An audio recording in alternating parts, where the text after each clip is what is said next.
ठीक है, तुमने ये तो बता दिया कि ईश्वर कहाँ है, अंदर है, पर ईश्वर कैसे मिल सकते, इस प्रश्न का उत्तर दो। तो बोले ये भी प्रश्न का उत्तर आप ही ने दिया है।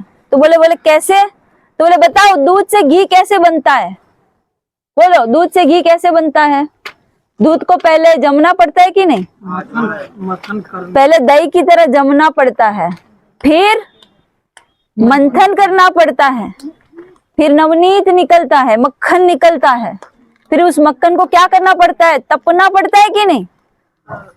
वो मक्खन जब तपता है तब जाकर घी बनता है। तो बोले आत्मा जब दही की तरह ध्यान में जम जाती है, ईश्वर के नाम में, ईश्वर के चरण में, भक्ति में जब जम जाती है, रम जाती है, और फिर उसके अंदर आत्म मंथन चलता है, उसके अंदर अपने दोष दिखने लगते हैं, क्योंकि जब तक वो अंदर नहीं देखेगा उसको दूसरे के दोष ही दिखेंगे। बाहर देखने वाला व्यक्ति ये ऐसा है, ये ऐसा है, ये झूठा है, ये पापी है, ये कपटी है, ये छली है, ये चोर है, क्योंकि कहाँ देख रहे हो तुम? अब तक कहाँ देख रहे थे? बाहर देख रहे थे, इससे सभी के अंदर दोष दिख रहे थे, और खुद कैसा दिख रहा था?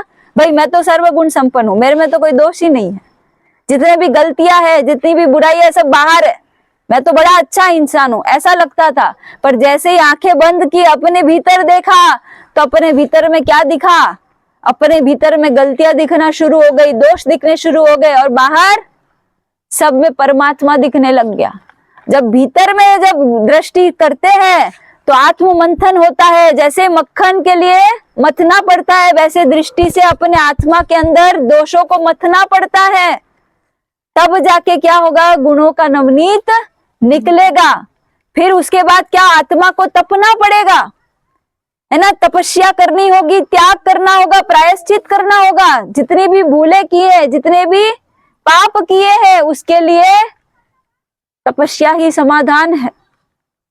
जो जीव अगर कोई भी गलती करता है, उसका पश्चाताप नहीं करे, उसका प्रायश्चित नहीं करे, तो उस पाप से मुक्ति नहीं होती है उसकी। और इसके लिए प्रायश्चित करने के लिए जीव को तपना पड़ेगा। तो जैसे अग्नि में मक्खन तपता है, वैसे व्रत में और उपवास में आत्मा को तपना होगा, तब जाके अंदर से क्या होगा? प्रकट होगा। जैसे घी प्रकट होता है, वैसे परमात्मा प्रकट होगा। तो दूसरे प्रश्न का उत्तर दे दिया, ईश्वर कैसे मिल सकता है? तो बोले जमने से, मथने से और तपने से ईश्वर मिलेगा। पहले जमो, फिर मथो और फिर तपो, तो ईश्वर मिल सकता है।